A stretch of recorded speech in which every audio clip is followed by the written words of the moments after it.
Hogwarts Legacy has officially been publicly released for a day, and I don't see any review bombing happening. And how funny is that? You have all these people with big mouths that can't even get the game to get low ratings. It just shows you how much they actually end up accomplishing, and by that I mean nothing. As currently, Hogwarts Legacy for PS5 on Metacritic is sitting at a 9.1 user rating and an 85 critics rating. It just shows you that even the critics are enjoying the game. And on PC, the reviews are just a tad bit lower, but still ultimately having great numbers across the board. And now we are seeing review sites review bombing the game. The hypocrisy that is coming out of some of these review articles are absolutely insane. You have these same media sites call out people who review bomb shows and games, but when it comes to them, it is absolutely fine for them to do it. And this review is just absolutely skewed to the person's opinion who's writing the article, giving it a rating of 1 of 10. Meanwhile, you also have the same person saying that the game is mid at best. Putting 2 and 2 together, it makes absolutely no sense at all. And absolutely not should this game be rated at a 1. That is all just nonsense. And apparently the game is causing real-world harms that are impossible to ignore. A game is causing real-world problems, folks. Let's ignore the concentration camps that China has, cobalt mining, trafficking, and all those other hideous acts that are being done on a day-to-day basis. Because in this person's eyes, this game is doing more harm than good. This game is going to be catching some assault charges if it keeps up with all the harm that it is causing people.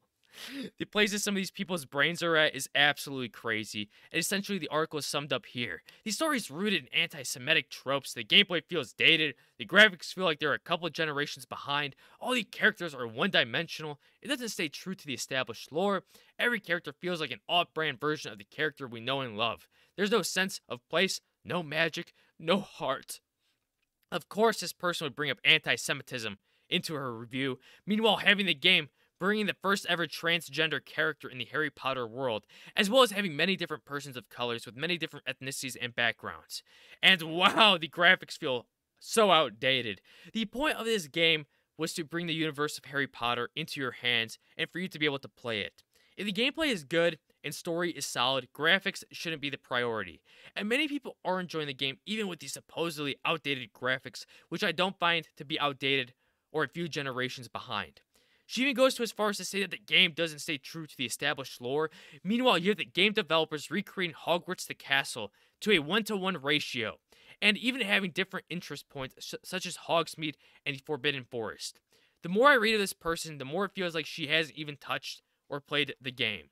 And essentially within the first 5 paragraphs, she's already talking about her childhood backstory about her loving the Harry Potter universe. This doesn't even relate to the game, and is yet somehow in this review.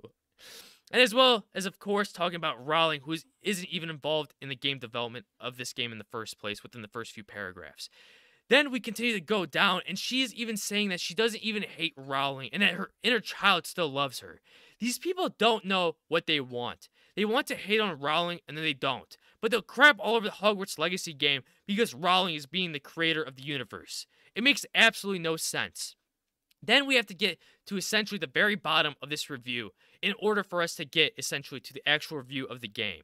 As it goes as is. The story, besides being rooted in anti-Semitism, doesn't even feel compelling. It feels muddy, a minefield of unanswered questions and unexplained motivations. And speaking of which, the characters often flat out state their motivations, but they don't feel believable or even particularly coherent. It says it's Hogwarts, but it doesn't feel like Hogwarts, even despite the controversy around Rowling herself. The game feels like it was put together to tap the eager nostalgia of fans without any attention to make it actually worth playing. For that reason alone, I can't get in a good conscience recommend spending your money on it. Combined with who this game helps and who it harms, well, it's definitely not worth it unless your goal is to cause harm.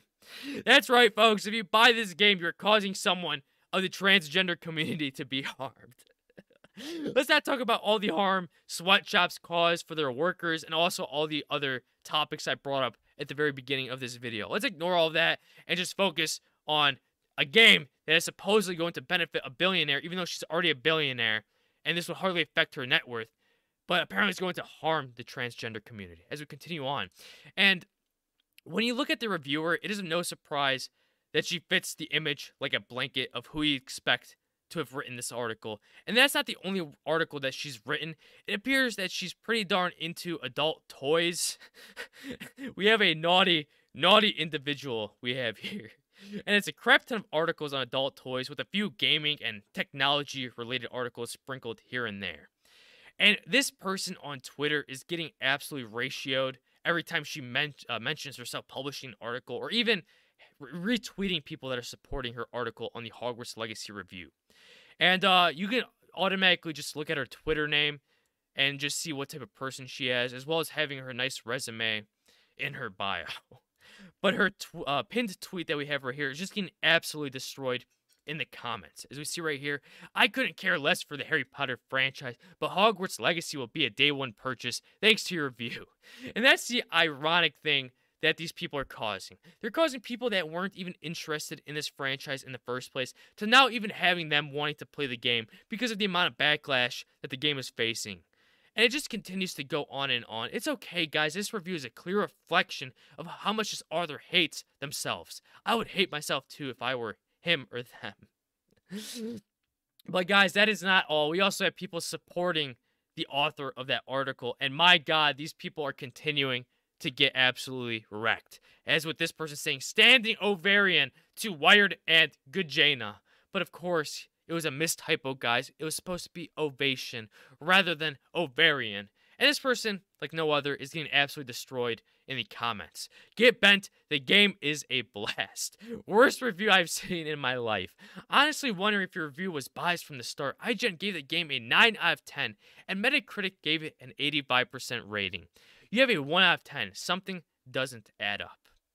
And this is just absolutely great that we continue to see these people getting put to absolute shame, and I'm all here for it. I'd like to hear your guys' thoughts in the comments. If you guys enjoyed, please don't forget to subscribe, like, comment, share, and I'll catch you all on the next one. Bye-bye.